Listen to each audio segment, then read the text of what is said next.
I'm ready. Are you? Oh, yes, you are. I can sense it. We are all ready for the hottest podcast blending Second Life and real life.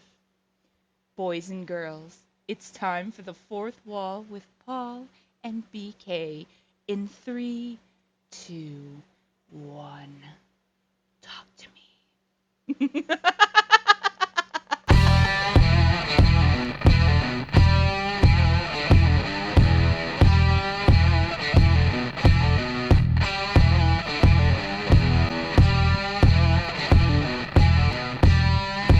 Hello, everybody, and welcome back to season 3, episode 1 of the Fourth Wall. We're happy to be back. We're in a new studio. Everything's going crazy. BK, we guess what? We got a return of a crazy guest too. I know it has been promoted through everything. It's actually one of our favorite guests, but I'm not gonna lie, one of the most colorful characters in SL. However, today we are not going to be talking about his SL. So if you're watching this on YouTube and you're seeing that we are speaking in SL, we're actually speaking to the person behind the avatar, but in SL he's known as Sparksy. But ladies and gentlemen, it was not that long ago that he finally started living his real life dream of being a professional wrestler. Ladies and gentlemen, welcome Tyler Caedes, the beauty killer. Tyler Sparksy, welcome back. Hello, thank you so much. Tyler Caedes is now in the building, darling. You never left the building. Your presence is felt at all times, my dear. Okay. The demonetizing is still affecting you. Okay. Oh my God! Yeah, from your first visit. If we were monetized in this, we wouldn't have any other problems. We'd be happy. All right. Okay, Tyler, we're going to get right into it. The first time that you were here, you were coming in as Sparksy, and you gave us a little bit of background about you being a generational, wrestler. You're, following in your father's footsteps. And recently, there was some clips that was dropped in a couple of the servers that we're in that actually shows your very first debut. You've got to tell us how this all got started, how long was the journey, and is it everything you thought it was going to be? Okay. So when it came to my real life career wrestling, it's been a progressive thing because obviously I've recently moved into the Nottingham in the Midlands back in 2024, and where I'm now moved in with my housemate Mike, Hardcore Dragon, as you all guys know from LPW. He also showed me this wrestling place because we didn't know what it was at first. I didn't know about it at first. And then he introduced it to me, showing me hey, have you seen this place? It's a very LGBT friendly sort of a venue sort of place. And I was like, no, but intrigue me. So I got a bit into working into it. Went to my first show with him and our friend Stuart Wharf. And it turns out they were also opening up for beginners classes, and I was like, I have to do this. So then I went there trying to go for it. So cycle back into November last year, and there it was. I went in, got my first introduction into it. It was a beginner's course, 6 weeks, and I did the season 7 course. And ever since then, since the 6th of November, and then to the December the 14th, I had my very first match. And it was a trainee match, of course, but I do have some news as well regarding my wrestling matches. I am training for my next match tonight, actually. Oh. But it'll be my third and final trainee match because I won't be doing the trainee program.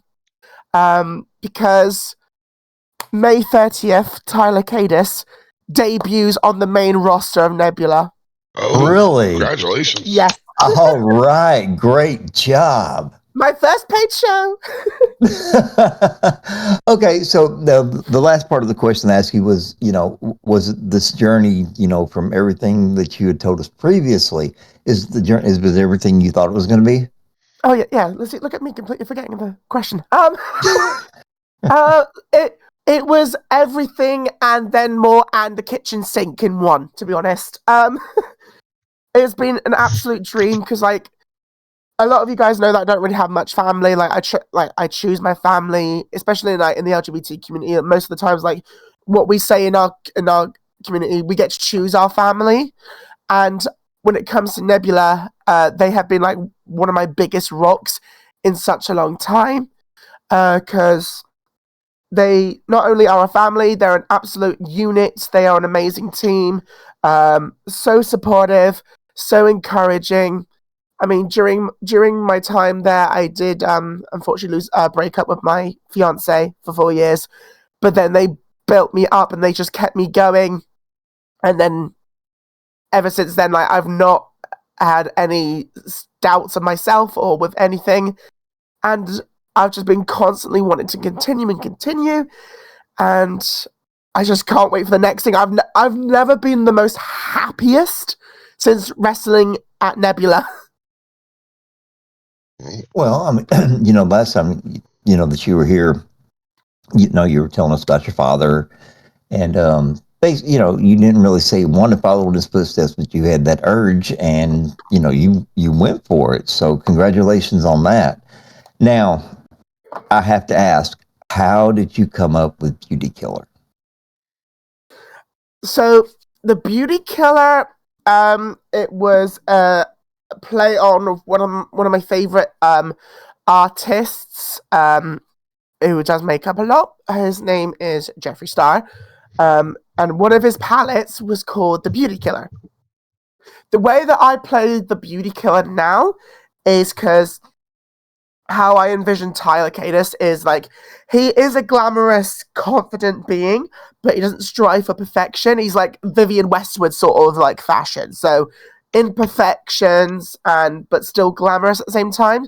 So if like, I always try to say that we're all beautiful in our own way. So Tyler Caedes is there to basically just kill the trends, or just basically gives you the middle finger towards like the standard of fashion and glam. I'm like, bitch, shut the hell up. You're beautiful the way you are. So in your training matches, have you wrestled in front of a crowd? And if so, how Yes. how was the reception with your characters? Well, first ever match, if only Mike was here. He actually went ahead and he went to my show with me and my friend Stu.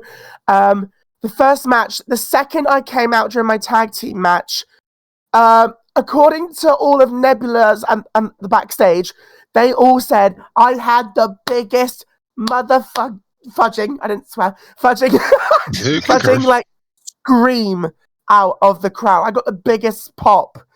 Like, since I got out there, Mike was already out there making quotes for me for people to chant. He was constantly saying slay, slay, slay, and all that sort of stuff. So immediately, that has been like a post chant. That's been an immediate staple for me. And actually, I even have a soundboard now of Mike saying that towards me. Hang on. Oh. Yeah. You just hear Mike in the corner like, slay, girl. Okay, so for those of us, we know we have, Derek Zane, being one of the biggest ones that's been, in the wrestling in real life for a while. And he's told us kind of like how he progressed. How did you progress from, because I'm sure you probably, did you go, okay, let me rephrase my question.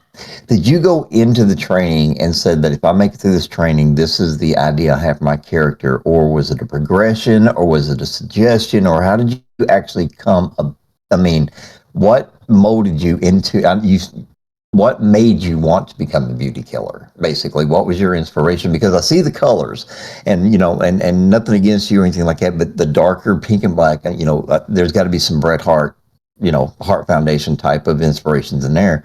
So, what other wrestlers inspired you to become the Beauty Killer?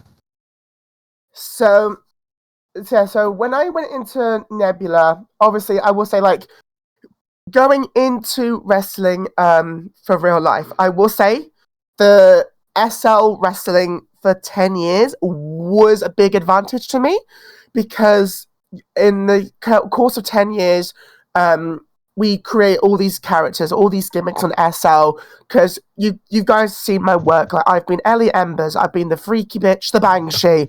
That was the biggest gimmick I've ever done. I've done Sparksy, the House of Lovingman, all the glitz, the glam, the house, the ballroom. Making gimmicks was the easiest part for me, because obviously it's basically just as similar as making a real life gimmick. It's just how to portray it physically, because we're all digitally expressing it, but physically, with my backstage of drama school and all that, I mean, and also me being an absolute drama queen, it made it so much easier to portray the beauty killer. So the gimmick thing was right then and there. Like, week one, I was already being flamboyant, I was being androgynous, I was being gay as hell, and they were like, keep it. I'm like, okay. But my inspirations actually was from one of my favorite wrestlers of all time. People might be shocked to say this, but it was Melina. Really? Yes. Okay. If all of you know, I love my big feather boas, my big fans that I use to portray it in the audience and all that. And I can't forget about the furry boots, darling. Okay. All right. And that's what I wear.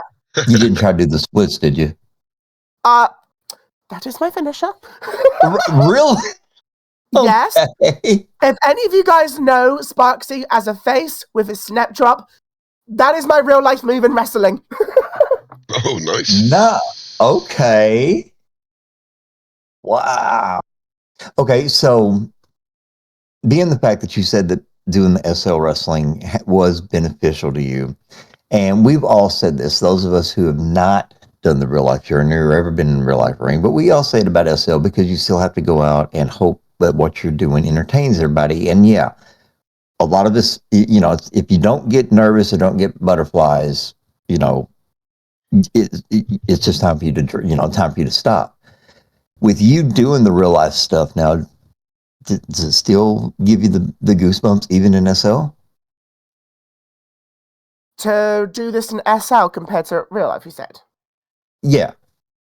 Honestly, when it comes to the goosebumps, with me in a second life, I never really got goosebumps. Like, I was never nervous, like, doing my matches. Like, I would say, like, I lost the goosebumps about 7 years ago when I was used to wrestling, because now when I was in SL, like, people would always hear me, like, in the calls. Like, I know Drewski can vouch for me. I was, like, constantly making jokes during the matches. I was just like, I'm full, I can't get up, and shit like that. I was not nervous. I was like, oh, I've got to do that. Okay, la-di-da-di-da. What's next? Oh, yes. So it never was goosebumps for me in SL for a very long time, because it's always been a fun thing for me. It's just felt like second nature to me. But definitely when it comes to real life with the nerves, oh my god, there are so much nerves and goosebumps. You have no idea. Like, Have you had a chance to cut a promo yet? Have I cut a promo? No. And I fear for everybody who has to witness it, because I will probably not shut up. Sparksy not shut up. I don't know where we're ever getting these ideas. Sparksy just loves to talk. Yeah. Or as Trixie would say to me, shut the fluff up. Okay, so you said that you're about to have your last training match. Now, how long was it before you actually got your first, from the time you entered until you actually got your first training match? How long was your actual training, and do they do it based on your speed, or is it like you have to keep up with the class? No, so actually the program is like a bit of like a reward for those who do it. So Nebula, who is run by one of the most amazing amount of people who train us. So Alex Connors and Succubus, shout out to them, absolutely amazing. Every Origin season, it's what it's called. It's a 6-week training program, and then the very last day will be an actual wrestling match. It's free, and you can bring all your friends and everybody to come watch it. So regardless of how well you're doing in your training and all that, if it's not like top notch, they still give you a match, and you just keep doing seasons. So I'm doing my 3rd season of Nebula Origins. I'm currently doing season 9.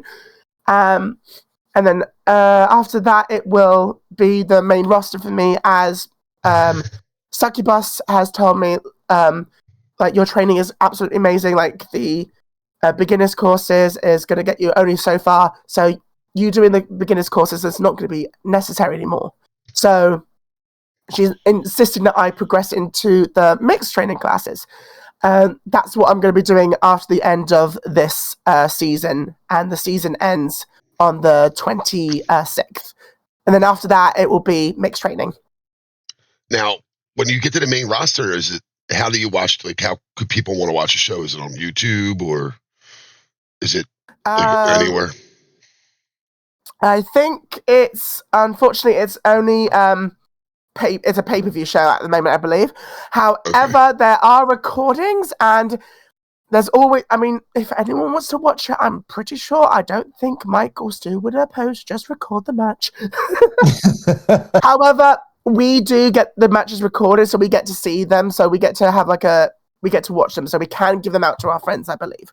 Nice. That I'll have to check with the boss, but I'm not quite sure. That'd be really cool to be able to see, though. That'd be cool definitely. to see live. It really would be. It'd be amazing to see live. Okay, so I don't want to ask this question. So, going through all the training, going up into your first match, or your training match, and progressing and everything. Now, everybody, and it's, I believe it to be true, even though I've never taken this journey. I believe it to be true that if you if your aspiration is not to be the best in the business, which means make it to the big leagues, WWE, AEW, and all that. Now, we all know for a fact that not everybody makes it that far, but everybody strives to go that far. If something were to happen and you would never have the opportunity, where would you see yourself over the next few years? What would you be able to say, I feel like I really succeeded in this journey because I was able to claim that I did this, even though I never made it that far? As in, with what would be my potential end goal with this? Yeah, well, it's okay. Like, for instance, you could, hopefully you turn out to be great, and one day you're telling us, "Hey, I'm going to be making, my AEW debut or WWE, or if WWE is around that time, considering the shit they're putting out now." But if one day we're hoping to hear that. But if it got to where you're like, okay, I realize that I might not be able to, or something. What would you feel would be a successful wrestling career for you? Where would you be very happy saying, look, I did everything I could. Unfortunately, I just couldn't get to the very top, but I made it here, so I'm very happy with what I did. Well, for me, a potential goal, I'd say, where I would say, I'm doing my greatest, I'm doing the best thing I could potentially be doing, and everything is all paying off, is for when I would be wrestling alongside some of in my opinion, some of my favorite wrestlers. Like, my dream match to be is alongside one of the great LGBT wrestlers out there, Effie. That would be one of my biggest goals at the moment, to wrestle alongside him in a tag match. To potentially be noticed, to have like a WWE I'm not sure if they're called what they're called. I think Seekers, WWE Seekers for progression. To have them come to one of my matches just to see how I'm doing. If it catches the eyes of any of the signees or the bookies from WWE or AEW or anything like that, that to me is like a big dream of mine. Whether I get into WWE or AEW or not, the fact that that the big leagues are noticing me, notice me senpai, would be the best thing for me to have right now. Okay, well, I mean, that's very fair. To be noticed, that would actually be validation. Okay, you've been in training matches. You've Yeah. only mentioned so far about a tag team partner. Have you had singles and tag team matches, or just tag team? I've had both. So Which do you my prefer? uh definitely the singles, purely because there's a lot of work that has to be done. So my first match actually was a tag match, which was against Alex Connors and Cherry Blake, who are part of the Temple of Light. My tag team partner was Bishop the Kid. A lot of people have shown this match already, and they were like, boo, because I got turned on. Spoiler alert. But that to me was the hardest match because obviously during training, the singles we were trained to be like in one-on-one matches and all that. So we had a bit of a disadvantage, me and George, because we have only been doing this for 6 weeks and we were thrown in the tag match. We don't really know the mechanicals or like the sort of niche little things that we think about tags. We don't know where to go when we tag people. We don't know how to move out of the way for the tag partner to come in. Because I learnt that the hard way. Because I leaped and went right into George. He couldn't get in the ring. Yeah, so if they're on one side of the ring, you have to jump and then roll to the other side. I'm like, they didn't tell me that. Oh, they didn't tell you that. No, because we've been trained to do single stuff. We weren't told how tag matches. Oh, But they okay. said, given the fact that it was a tag match, I've not been taught how to do it. We smashed it. From what we were told in Nebula Team, match of the night. I was like, huh? What? No, wait. Match of the night is in the whole card or the training? Or like, were you the only training match? So the Origins show is a whole training match card. So it's a whole trainee show. Our paid shows are Saturdays, and our Origins shows end on the Sunday, and it's all free for everyone to watch. So there's like 4 to 5 free matches every Origins show. Okay. That sounds very interesting. And yeah, and if you're not paying attention, it looks like Chrissy found your fed there. An Yeah, open mic. yeah, they've been showing it. My stuff is not there just yet though, because I'm not that good yet. Because they show the actual paid videos. So Oh, okay. yeah, so my origin shows aren't recorded and put on publicly, but it's for us to share online. But yeah, that will be my video will be there when I actually take part in the next show in May, which I am buzzing. What day am I? Sorry? Oh, 30th. What day in May? 30th of May. 30th of May. The 30th of May. Okay. Yeah. All right. Wow. Geez, that's just barely over 4 weeks away. I know. You don't have to remind me. Okay, so no one in SL, no one Sparksy the way that a lot of us do, and there, of course, there are some that know you better, some that have worked with you. Knowing that you're very creative, how has that helped you in your RL career? Are they giving you any form of creative control over what you're doing, or are you just right now saying, "Look, I'm getting my foot in the door. Just tell me what to do, and I'll play it off, and then we'll talk about creativity later." So that's the thing with me actually. I just naturally just showing off my creative skill as effortlessly as I've been showing it to currently. So as I mentioned, like with my gimmick, it was so easy for me to naturally make the gimmick purely because of like how we guys teach ourselves in Second Life. Gimmick building was obviously the easiest thing to do, purely because we've all done this for God knows how many years. Like, I mean, me and Drewski, for example, we've been doing this for a long time. I mean, Drewski's nearly double, but Drewski, I love you. But seriously, like making the gimmicks is like it's the same thing in real life. So that was the easiest part. But they all do tell me that every time I progress, so that they say like what I'm doing is the hardest bit. and I've already got it, is the making the gimmick. Having the charisma, the uniqueness, the nerve. I'm not going to say the last one because I know Drewski's going to call me out for it. Fuck it. The talent. It's a drag race term. But having the characteristics and the charisma to do that sort of stuff in the ring, having like the personality and all that, you can't teach that, is what they say to me. I've got the hardest part already down. The wrestling will come in time. That will just slowly come in time. And from what my trainees and trainers, Succubus, Matthew Mathematics, and Phillips Connors, and not Phillips Connors, Stephen Phillips and Alex Connors, sorry, they've all been saying that I have been progressing so much. And that's one of the reasons why I'm also progressing into being onto the main roster shows, because of how I've just been progressing in leaps and bounds. One of my friends who's also in the training program has already said to me, like, through in just six weeks, I was doing amazing compared to what he was doing in 4 months, for example.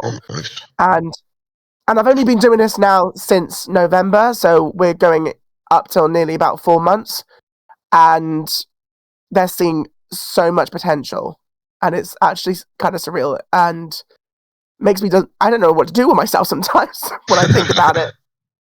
So the gimmick that you come up with, is it one of those that you can, like, if it calls for it, you know, like if you're playing a heel right now, would it translate over well to a face and then play, or is it one that's constantly going to have to evolve?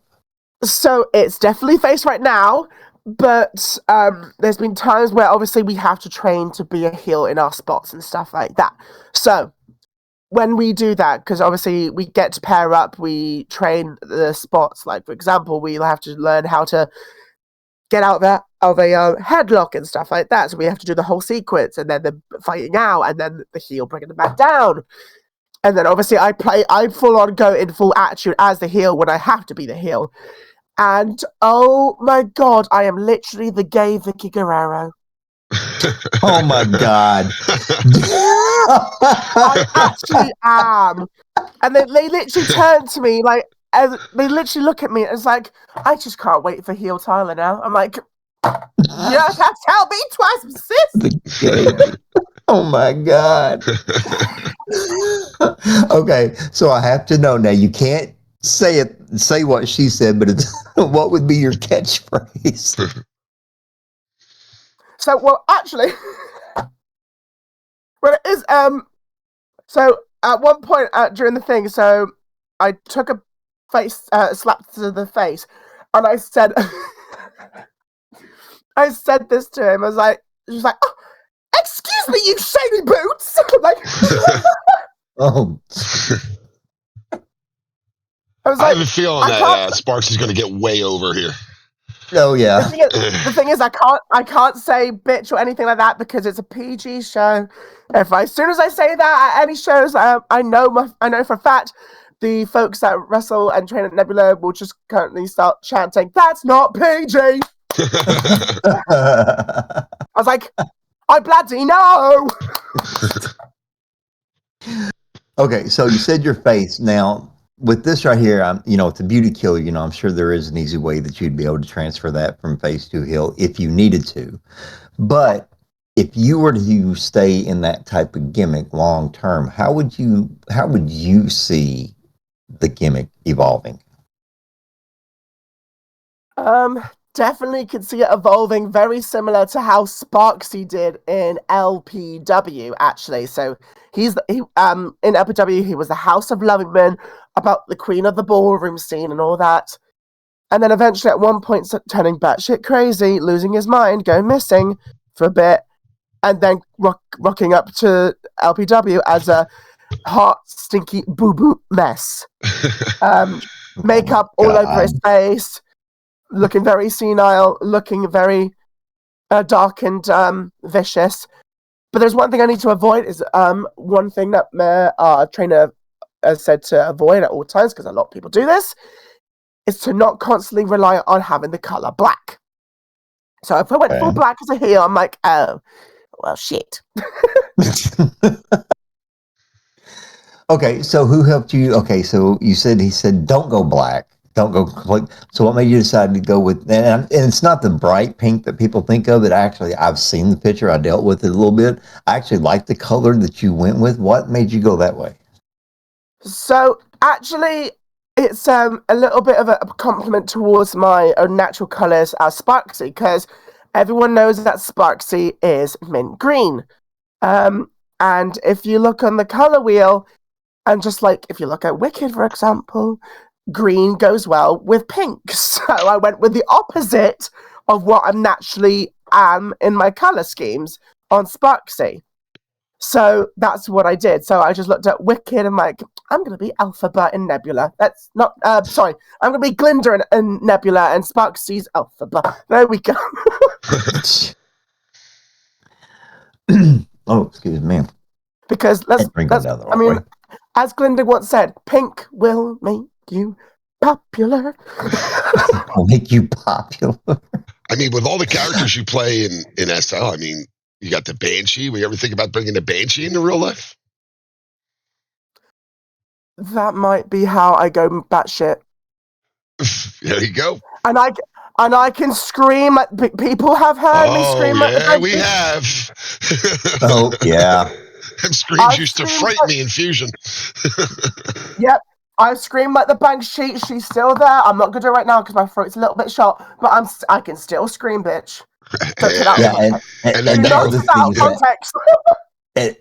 and that laugh that you gave the yeah, band, that's the part right there. Could you imagine doing that in real life? Wow. there it is. Creepy ass laugh. That mhm. Yeah, absolutely. And I remember when in Fusion when the lights would go out and she would do that laugh, it would make it even more creepier. Yeah, and and actually, then and we hear Becky's gesture with that. Oh my god, the lights! Yeah. right. And then actually, it was when you and I were at Fusion together, and we were at the table before we broke off and did that and did the feud thing. That was actually the first time that I had experienced the Banshee at a show live. I had Yeah. heard, never had a chance to go, was working it, and I got to witness it for the first time. And I'm like, okay, now I understand what people are talking about. I get it. Yeah. I get it. I get it. And you also witnessed the very long and adventurous and amazing feud that we had to experience, that you guys had to experience when me and Drewski had to be going head to head for God knows how many months, and we did not have any problems with that. Yeah, it was good stuff. Yeah, that was a lot of fun. A lot of fun. Oh, excuse Absolutely. me. Sorry, that kind of hurt a little bit. I took a drink of water and went down the wrong way.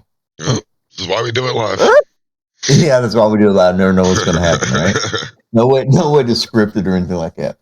Okay, so you talked a little bit about how both your wrestling, and we're going to go ahead and say it's a wrestling career because you're basically getting started. If you, and we all know, and please, we don't want anything to happen to you, God, no, because not only do we not want to lose Tyler, we do not want to lose Sparksy to any kind of injuries. Okay, so let's get that out of the way. But with you got your 10+ year wrestling career in SL, you're starting your RL. How much now, since you're on both sides of it, how much now are each of the worlds going to collide? How much of your RL is going to come into your SL, and how much of your SL experience are you going to take into RL and actually blend the two to make a very unique, unforgettable characters, really, really, really stand out, other than the fact that you already stand out as it is anyway? Well, I will say, like, when it comes to the wrestling, from the wrestling aspect of it, I've already been taking notes from what the wrestlers have been training me to do in our wrestling matches. Because what I've been learning to do is there's like a 5 steps of how we do our wrestling matches. Like, unlike what we do in SL, it's like spot 1, spot 2, spot 3, and that's it. Most of the times when we card in our matches. For us, it is establishment, then it is shine, then it is heel cutoff, then it's heat, and then it's the finish. I've actually been going into note cards, making it in that format, and like explaining things like, right, okay, with when I'm in a match with somebody, like, okay, right, so we need to get you to do your shine first, and then all that, and then when I'm the heel as Ellie at the moment, I do the heel cut off and I start doing a heat and start like wearing down the opponent, making it slower. I've been naturally doing that in my matches, to the point where I've noticed a complete change in how my matches are portrayed in SL. That's smart And though. it I mean, actually has been helping. yeah, that's smart though. I read stuff and heard stuff how they like, with the shine is when the face comes, it gets a little bit of comeback. Then you go into the heat when the heel starts breaking them down, and then you set up for the finish. Yeah, it's pretty. Yeah, Okay. that's exactly. Okay, now don't get me wrong. I completely understand that as far as matches go, you can't. I'm not an idiot, so I'm not comparing SL to RL. However, in both worlds, you do have to prepare. Such as in SL, you have to write your match card. You have to make sure your gestures are working. You have to adjust for lag and all that. In all honesty, which one is harder to set up for? Is it SL because you have to deal with all the other things plus having to deal with the person working with their time? Or is it RL because sometimes you have to call too many audible, unless you've had to, where you may have to call audibles or you may have to call something short because something happened? Which one is more difficult to deal with and getting prepared? It is definitely 100% without a doubt, no questions asked, real life. The reason, and here's the reason why I've experienced it. I've not experienced it with people, but I've witnessed it. Is the fact that we all say in SL, like, please try, like LPW, like, please write your match, but at least practice your match by the before this sort of time. We always want to make sure we at least get a practice in, and the card is written before the show day. We have to plan our match and practice our match 4 hours before the actual show in real life. And that is the hardest bit. And then probably calling audibles in the middle of it too, like something's not going right or whatever. You call an audible and do something different. Call it on the fly, basically.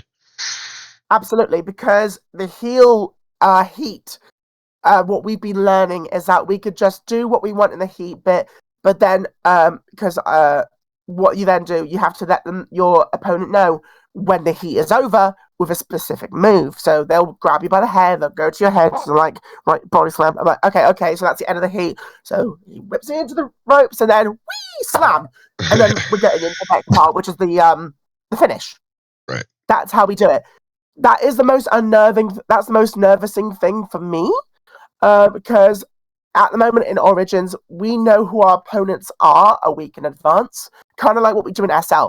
So we can read the matches and we can plan ahead during the week. I mean, like I mentioned today, we have a practice tonight on Thursday, and then the show is on Sunday.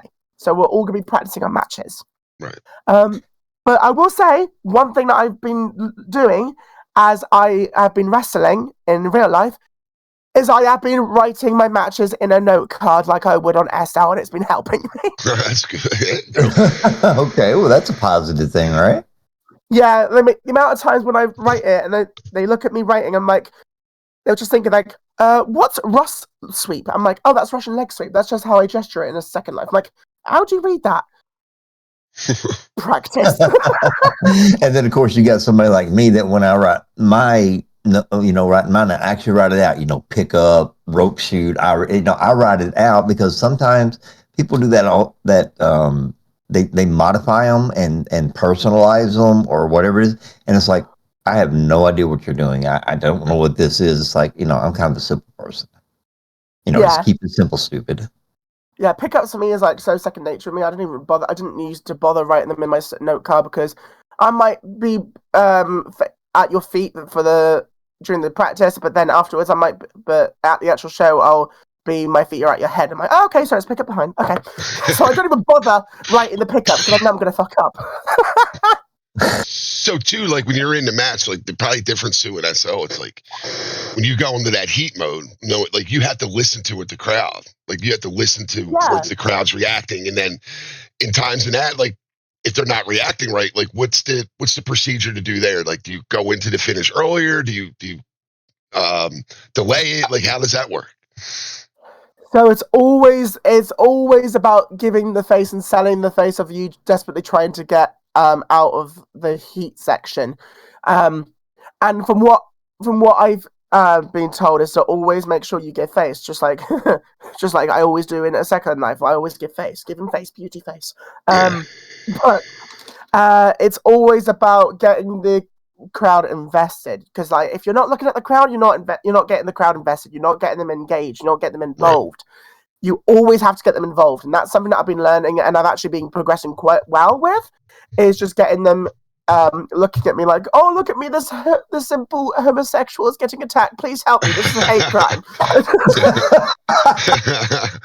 You were naturally charismatic, though, so that probably came easy to you, right? Like, that probably, the placating to the crowd probably came easy to you because how charismatic you are.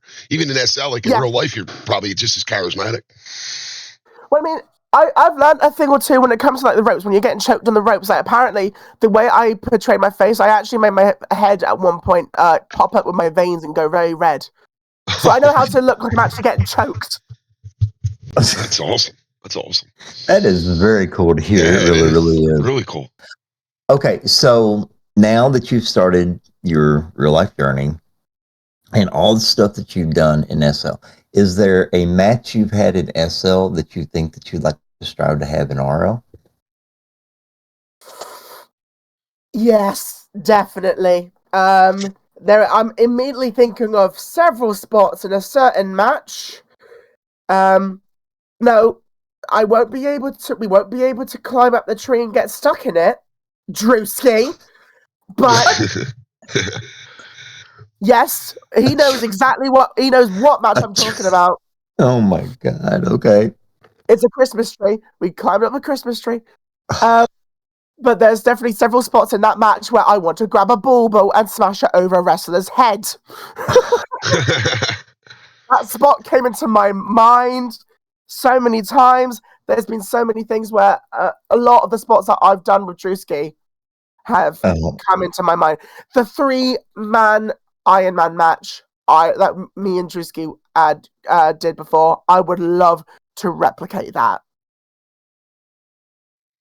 It was in it was in UFW, not 3-man Iron, an Iron Man match where it's best of 3 counts.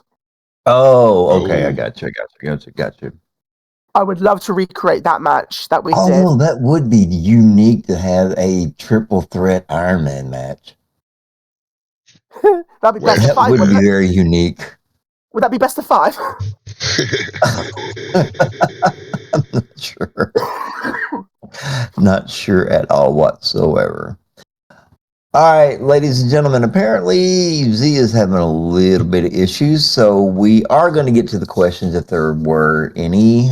She says she's resetting, but we're going to take a really quick break here to hear from our sponsors, and make sure that if you haven't already, make sure you like, make sure you subscribe, and share and follow us on all of our platforms. And we are back, ladies and gentlemen. Once again, we are thrilled that we are kicking off season 3 with one of our favorite guests whatsoever. And today we are talking to Sparksy, but we are actually talking to the man behind the avatar. We are talking to Tyler Caedes, the beauty killer, who just recently started his RL wrestling journey, and he is getting ready to actually go onto the main roster, as he said before the break, because of Nebula. He's getting ready to finish his last training match, and we have been, touching on things here and there, and talking, about the real life. Did he make it back yet? I can see her. Yeah, sure. She did make it back. Did she? No, she dropped. Okay, she might be having. She might be having. She's resident. Okay. Ah, there she is. Okay. Hey, you just made it back just in time. Yes. All right. Do we have any? Decided to drop on me. All right. Do you have any questions for Drewski? For Drewski, listen. For Drewski. Yeah, you got any questions for Drewski? As many times his name come up. Ask him in the open air or ask him in the open mic if you have questions for Drewski. If you have Right. questions for Sparksy, send him to. All right. Hey, we haven't done this in over a month. You know, we get Yeah, it's been a rusty while. too. Yeah, definitely Yeah, it has rusty. been. All right, Z, do we have any questions for Tyler?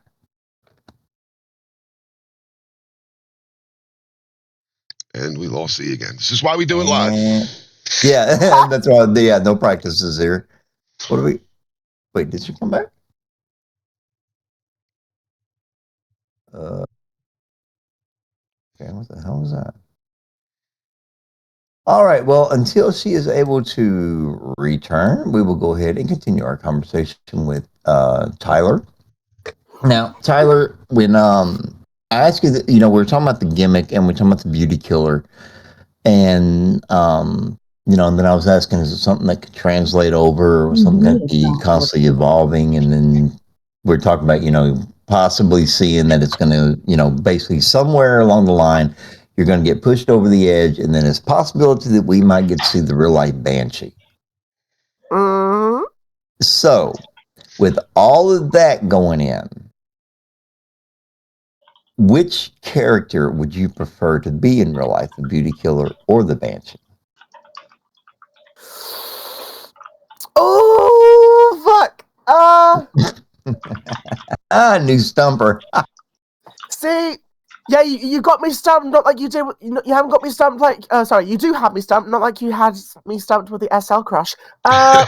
Oh, well, did we? Hi, Yeah, Drewski. I accidentally said your SL crush for you. So, you know, because you know, And then yeah, that's when it went off the rails last time. yeah, really, yeah. Yeah. That's what it. Well, and then we got to talking about the RL with Drew Yeah. McIntyre too. Yeah. So you Well, know, no, the that didn't RL one happen. came first, Right. and then SL. Okay. But So TV is not so turning on. oh, so for me, oh, I It's heard like the Z. TV is fucked up. Oh, this oh, is why we do it live. Z, mute yourself. I got it. I'm sorry, guys. It's my net was being freaking unstable, and I unmuted to answer that I was here, and then it went out again. And then So the TV's fucked apparently up it too. apparently it came back while I was trying to work with the TV. So Yeah, you're back on live now on the fourth floor, Z. Welcome back. Yeah. Okay. I am So so sorry. okay, so Tyler still got to answer the question: which Yeah. character would he really prefer to be in real life? Beauty So, killer or Banshee? oh. Obviously, face it would be beauty killer naturally, but if at any point if I did turn face because of the unique qualities that I can do with Banshee, it would totally be a Banshee for a heel. Not to mention, I could really do that. I could do that creepy, cruel thing that Banshee can do as well. It won't be that elegant, regal version that you've seen at Fusion, BK. You've not seen this version on SL, but there Okay. is a very creepy sort of demon Bala like crawl that I do in LPW as the Banshee because she's really lost it in LPW. Oh, She really okay. lost it. She went full feral in LPW. Jeez. Okay, so apparently Drewski does have a question for you, but he actually wants to ask it himself. So Drewski, go ahead and mic up and ask away. Oh God.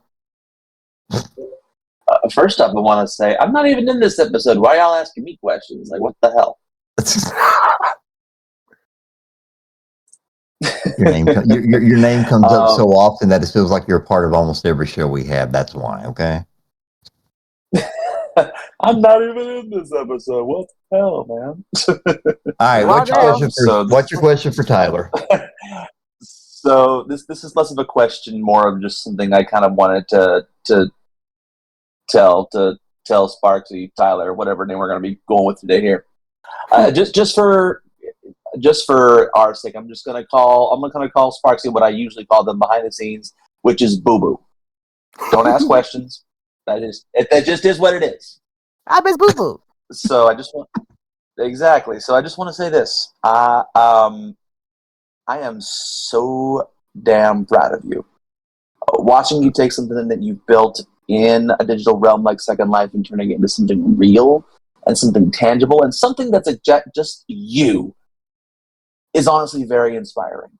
That takes a lot of guts, creativity, vision, a crap ton of heart, and if anybody has that charisma and the passion and just that sheer force of personality to pull this off, it's you. I hope you know just how special it is of what you're doing. You're not just chasing something cool here. You are proving that passion can evolve and grow and step out into the world in a whole new way. And that's something that's too powerful. You can't, bottle this sort of stuff up. You can't do that. I just want to say I am extremely proud of you for taking that step into this. And honestly, I can't wait to see where this road's going to take you, because I know for you, this is only the beginning. So keep on going, keep building, keep believing in yourself the same way that the rest of us believe in you. You got something extremely real here, and honestly, we're just honored to watch you run with it. So keep doing what you're doing. We're proud of you. Oh, God. Oh, thank you. Oh, but bitch got me crying here, motherfucker. bitch, he got me working up a cry here like, oh my God. Well, see, the last time you were on the show, you had me speechless. Now it's your turn. Yeah, but you weren't crying. This is true. I wasn't. Oh, Drewski. Who's cutting onions in this chat? What the hell? Oh, Drew, this is what I absolutely love you. Love you too, boo-boo. You give me nothing but the tea and anything but the tea. Okay, I'm not even going to ask. It's probably the truth, the tea. Yeah, no, we're good. The tea is the truth. Oh, okay. Well, with you never know what it means. You don't. What? Sorry that I know gay lingo. Sorry. What's you probably invented a lot of it. Yes. All right. Now, Z, are you actually here? I am here again. Yes. All right. Now, do we have any more questions for? I have not gotten anything else. Everybody else is talking. Wow. That's really amazing. I mean, that kind of throws everything off, doesn't it? Either they're all slacking, or you guys did an amazing job with asking the questions and you already have the answers. Yeah. Somebody did mention it's also the fact that we have two of our novelists when it comes to questions not here, and this is why I timed it. This is why I timed this interview to be now. So Mike's not here. He's at home work. He's not here. See, I'm glad you said that, because I was debating on whether to throw you under the bus for that one, just to pick on Mike, because how much he likes to pick on us and everything. But I wasn't going to do it. But I'm glad you said it. I'm glad that you admitted that it was Mike. This is to my housemate, the hardcore dragon. Mike, you snooze, you lose, babes. Oh my. Okay, I'm sorry. I have to know, what is it like being a housemate with Mike in real life? Oh God. How the I think the better question is, how the hell is he coping living with me? Because I'm the loud one out of the group. That is for sure. I am the loud one. You would be an angel. I could live with you in a heartbeat. Girl, you would not get a wink of sleep. Well, that's okay. I don't sleep anyway, so. This is very true. I can attest for that. Be times where I'm getting, sometimes I have to wake up in the middle of the night and I'll check something and she'll send me, I'm like, why are you up? And then I'm like, never mind. I get it. I will say this though, when it comes to me and Mike, like Mike has been an absolute angel when it comes to helping me out with wrestling, because I don't know if he's ever mentioned in his real life, but he's also he's done jiu-jitsu and MMA sort of fighting. He's done that. So he's been actually showing me holds in what to do. So there'll be now and then, every now and then, like we'll be suddenly in the dining room, and then all of a sudden I'm just like, I've got Mad Mike wrapped around my body, literally wrapping his leg around my head. I'm just like, oh, this is happening.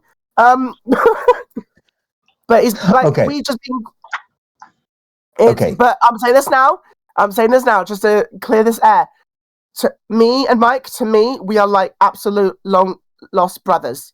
We don't do anything of that sort, so that's what you're thinking. He is No, like no, my no, no. That absolute is not brother. that. Now, see that now. This is one time. This is not my fault that it went that way. No, actually, my next That's question per was going to Oliver. be due to the fact that we all agree that Mike is in his own category of insanity when it comes to his love of hardcore.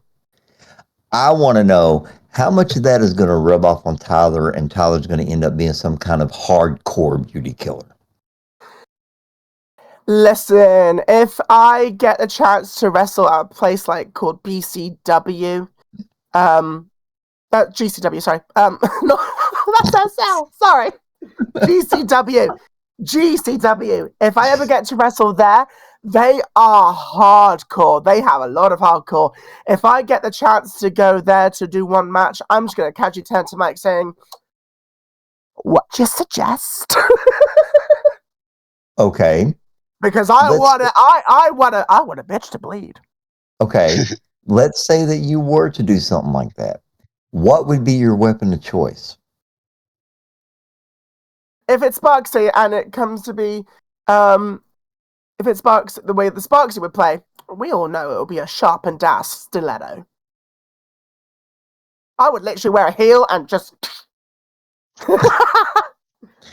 Wow. Now you're venturing over into Z's territory, shoes. Yep. Oh yes. Oh yes. All right. Yeah, it'd be that. Or, Okay. or something phallic, but modified. You Oh, know, man. I do have some phallic shoes. Oh no. I do. I can show you No. where to get them. No. Yes, please, in my DMs. No. No. Z, you got a question, right? Yes, we do Okay. have another question. This has come in from Katrina, and it was said to me to make sure that it was said that it was from Katrina so that Tyler will know who it is. Katrina. I know exactly who it is. Yes, the question is, did you have to undergo a health checkup before getting into the ring? She's wanted to pursue a wrestling career in real life, but because of a heart condition, wouldn't be allowed in the ring. I did have to go, and they did ask if I had any previous medical situations, which I did, as you guys know, because I had leukemia cancer stage 1. And obviously, if you guys knew me back in the day and you were aware of the situation back in September, I did unfortunately have a minor heart attack during a work event. But they did do a health check on me. So that's why they had to monitor me throughout the first month of my training. I had to get all cleared from my doctors. I had to bring doctor's notes and stuff like that. And it did definitely, they did have to put me on a wait for a bit. It's like, oh, okay, well, hold on a minute. Well, let's have a little look what your doctor says first and all that. But luckily for me, my heart condition was not, my heart issue was not a condition that's like constantly going all the time. And since I've been on remission for a very long time now with cancer, like I've been undetectable from any cancer cells for a very long time. It's a lot easier to do wrestling, even if you were a former cancer patient, because we've had people like Roman Reigns in real life, who's also suffered with cancer, and look at him, he's the top dog, he's the tribal chief. So so it's a lot. Probably keep only because of who his family is. But yeah, no, he's it's all definitely checked in. But heart conditions is definitely the worst one when it comes to health, I have noticed. I mean, it makes sense because heart have to do a lot of pumping, a lot of exerting and stuff like that. So it's understandable that would be the biggest red flag. But sure, there could be other things that could be done. As much like to get into the ring. I'm sure there's other things that could be done within wrestling that wouldn't be so strenuous. Well, I mean, like I said, I personally don't know. I just think there would be something or other roles that could be filled. Absolutely. I mean, there's obviously our announcer, there's our commentator, there's our referee. Referee's not as taxing. There's also a manager and all that sort of thing. So there's a lot of roles you can do if you can't do the wrestling physically. Absolutely makes sense. Z, do we have any more? I did actually just have another come in just before you asked from our Striker Viper. They say, I am glad you're clear of cancer. Will the tribal mother be going for the gold in the near future? Who was that? Was that Chrissy? That is Striper Viper. Oh, Mina. okay. Mina, yes. I've never heard her be called that before. That's a new one. Will the tribal mother, or as I like to go by, the tribal queef. What? Wait a minute. The what? What? Oh my God! You did not say what I just thought you said, did you? She did. Yeah. Oh I my did. God! I am so. Oh, I almost took a drink of water at that time. I'm so glad I did. I've been choking. Oh my God! Right. Anyway, it's a play of words between editor and chief. Queef. Anyway, I will say all I know is a championship doesn't define who I am. Because I already know that I'm over with a lot of the audience. As we all know, championships don't mean diddly squat. Championships definitely help push up people, that is for sure. But sometimes people don't need to get a championship. I mean, like, we all know this. Like, as Barza once said, if you come in for a title, he'll just give you a title and then you can fuck off. But when it comes to that, you don't have to worry about it. I don't need to have a belt to make me feel all like, okay, my character's getting over. I know my character's getting over because I had the biggest scream of the crowd on my first season. And not to mention the fact that, no tea, no shade, no pink lemonade, but given the fact that all of my wrestlers at the moment in our Instagrams, I'm one of the biggest followed wrestlers in my Origins group. So if that is not saying something, I don't know what is. But if a title comes my way, it would be amazing to feel like they trust me with the title. But I don't need to have a title to get the trust from my peers, if that makes sense. If it happens, it happens, and I'm happy for it. Well, I mean, it absolutely makes sense because, people who have been listening to the show, even if you haven't listened to it from, the very first episode we ever did, that's one thing Paul and I always talk about is, yeah, it's great to have a title because, as far as the company and what the fans see, that means you're at the top of that particular category. But yet you have people that hardly won titles at all and had great Undertaker. I think he only won the title 3 times in what was it, 25 plus years? 3 titles for the Dead Man, but yet one of the most over characters that there ever was, one of the greatest gimmicks there ever was. And then you have the ones where that's all they're about. And it's like, if that's what you need to think you had a successful career, you are strangely misguided. Yeah. So, wow.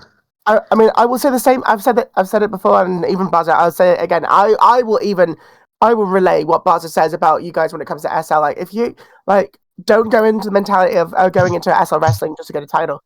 As he would say, if you come in for a title, I'll just give you a title and you can fuck off. Yeah, that's exactly what he said. As a matter of fact, yeah, give you a title and then fuck off.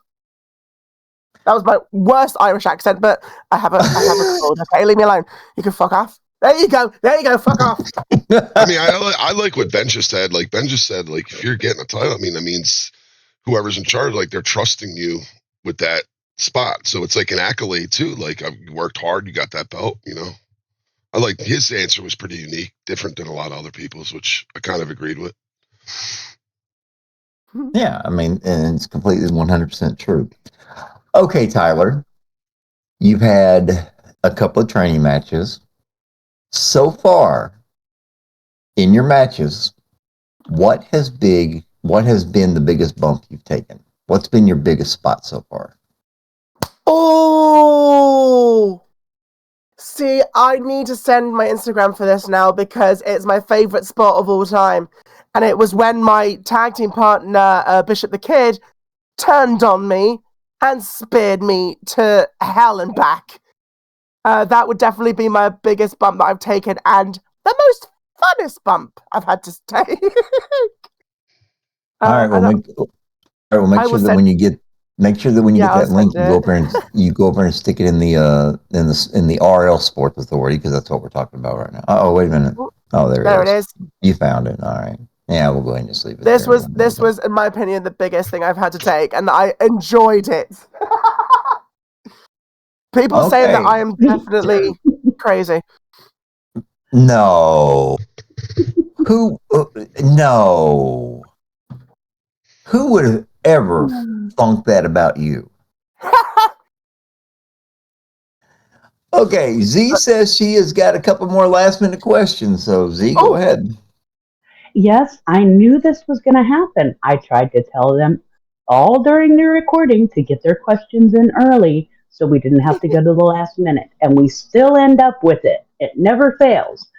But Foxy Beth Ann would like to know, as far as your entrance and music choice in RL, how does that help you in getting over with the crowd? well, okay. Well, I'm going to say this now. Foxy, I'm just going to say this now. Shout out to Foxy. This queen has actually helped me choose my entrance. She showed me a very new remade version of Samantha Fox Touch Me. And Foxy showed me that, and I've taken and run with it. So I'm gonna give my flowers to Foxy because Foxy's actually given me my entrance music for me. So Foxy, first of all, thank you so much for showing me that piece. I'm truly in your debt for that because it is the best music I've ever had when it comes to entrance music for Tyler. It fits so well. Yeah, sorry. What was the rest of the question? Sorry.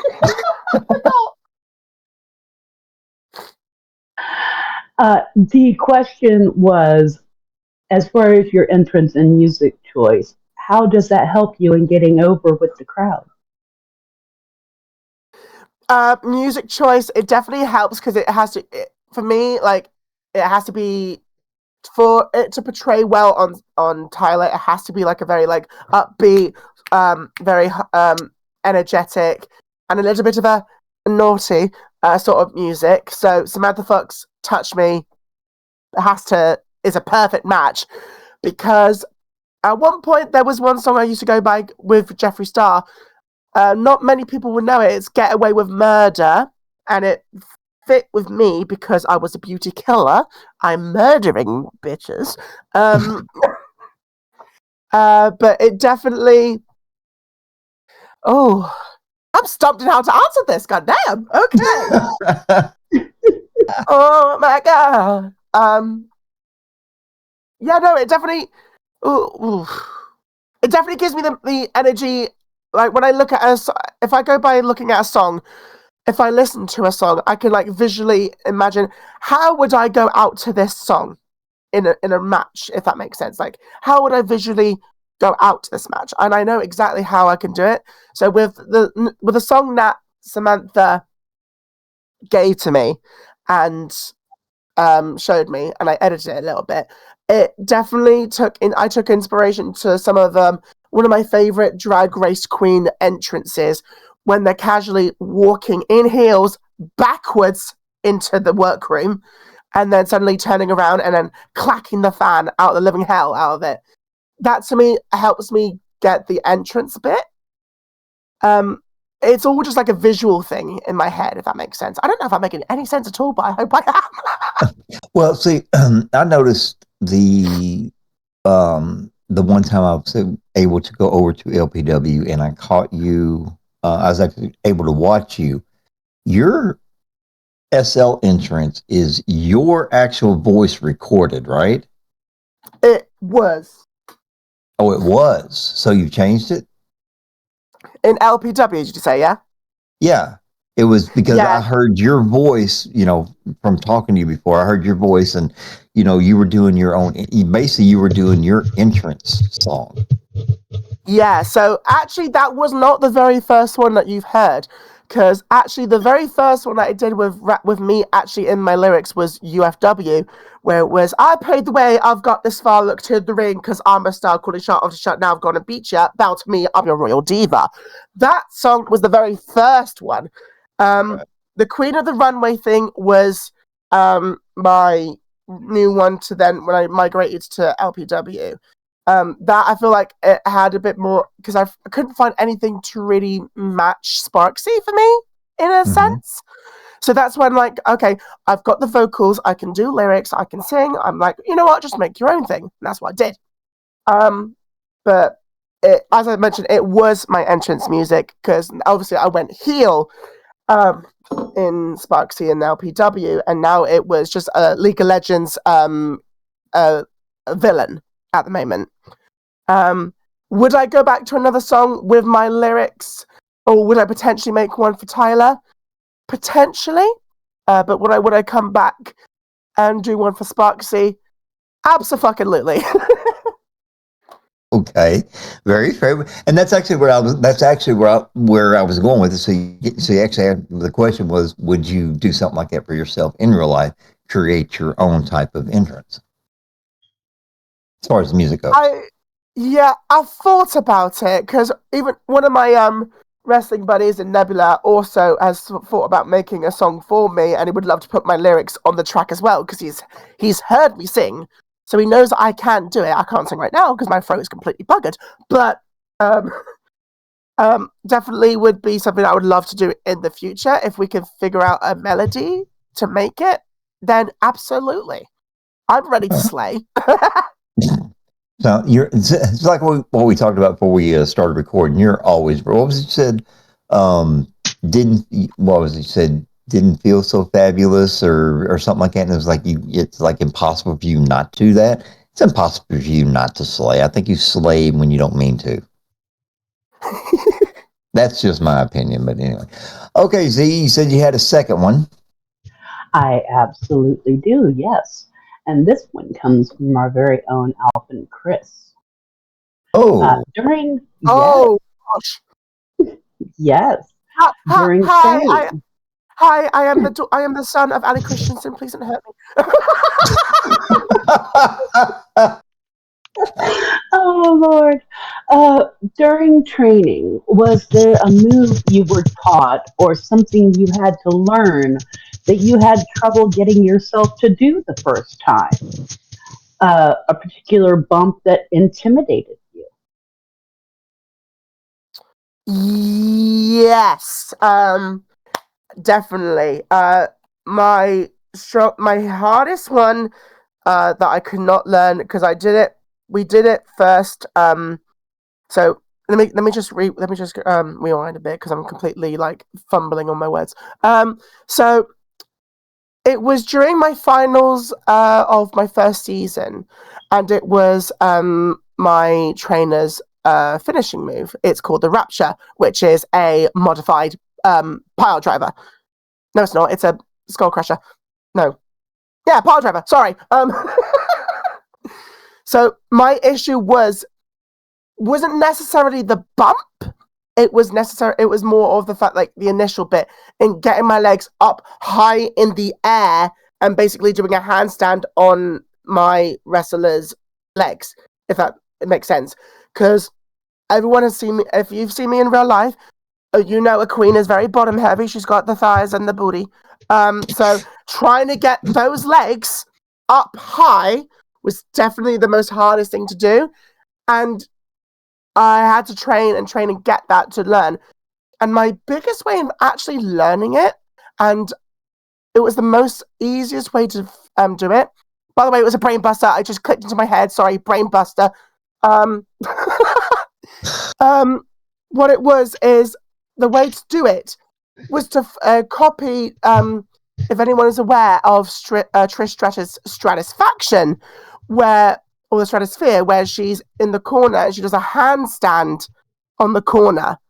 That was the way for me to learn how to get my legs up. So I was constantly doing that to get my legs higher and higher, to the point now where I can do the brain buster rather well and not have to worry about my legs being like 90 degrees instead of like 180 up in the air like 12 o'clock. That was the hardest one for me. All right. Okay, Z, do we have any more questions? I am fresh out of questions at this point, so. Fresh out of questions. All right, ladies and gentlemen. Well, we are coming to the end here, and a lot of it has to do with the fact that unfortunately Paul has to deal with some RL stuff, and I got to deal with some RL stuff. You all been paying attention in open mic, what's been going on.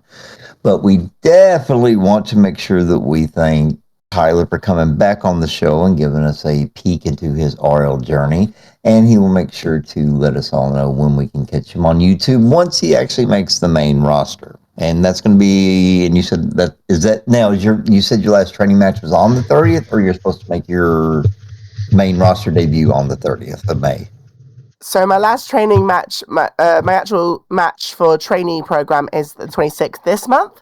And then the actual paid match that I will be in is on the May 30th. Okay, all right. On May the 30th, you will be on the main roster, so that is something that we need to pay attention to and look out for. And hell, we may even pull a streaming party for that one. Oh my God. What? Why wouldn't we? I'll have to ask my boss, like, please get that video up online. I have quite a lot of people who want to watch it. Absolutely. But now, Emma, his last training match is on the 26th. His actual main roster debut is on the 30th of next month, and that's when he's talking about being the pay-per-view. So that's what we're getting all taken care of. All right, ladies and gentlemen, thank you so much for being here. Tyler, once again, thank you for sitting down with us. Good luck too, Sparksy, and or Tyler, in your journey. Let us hear about it again. Thank you very much. Absolutely. We're going to keep up with it. All right, everybody. Episode 2 coming up. We're not going to tell you who it is, but you're going to really, really enjoy it. Thank you all once again for joining us, and we will see you all soon. Bitch Please has teamed with Whatchamacallit. Brings you all of your clothing needs, from custom wrestling attire to everyday clothes. Established in 2007, Whatchamacallit is one of the oldest clothing stores in SL. For more information, contact Baddock Og. Custom work is available, and they have clothes for men and women. Have you ever logged into Second Life just to spend time with that special someone, or just to escape that headache called real life and you just can't seem to find anything to do? Well, here at Warblood City, we have got something for you. Rentable bikes for a bike ride, a cafe for that date night, or a place to catch up with friends over tea and coffee. We also have our very own movie theater, so make sure you check out what's on the big screen. Every year from the 21st of September until the 1st of November, there's Warblood City's annual Autumn Carnival, so make sure to check that out. All you got to do is go into your search bar and type in Warblood Isle. Take the teleport, and welcome to the last stop you'll need for fun. We will see you all very, very soon. LPW, otherwise known as Limitless Pro Wrestling. Check out their shows Riot Thursday nights at 4 p.m. SLT, then catch them again on Unleashed Sundays at 1 p.m. SLT. Aaron's Domain is a SL-themed server for friends, family, and the SL wrestling community. They have all sorts of channels and categories that may pique your interest and are currently tied to several other feds in the SL community, whether Rain works there or not. They do show their support for the family in the best way that they can. If you wish to become a member and join us, feel free to ask herself or Chrissy, and they will get back to you. Welcome to the Aaron family, and the door is always open. Premier Wrestling is Second Life's leading federation for virtual sports entertainment, where passion meets performance, and the spotlight's not just on the ring, it's on you. We're recruiting now. Wrestlers, commentators, managers, referees. If you've got the drive, we've got the platform. With 4 electrifying weekly shows, Overload, Attitude, Rise, and ABW, Premiere isn't just entertainment, it's a movement, a community, a gateway to the virtual world, proudly partnered with Linden Labs. Whether you're here to compete, perform, or elevate the action behind the scenes, there's a place for you in the Premiere family. Step into the story. Visit premier-wrestling.com and join the action.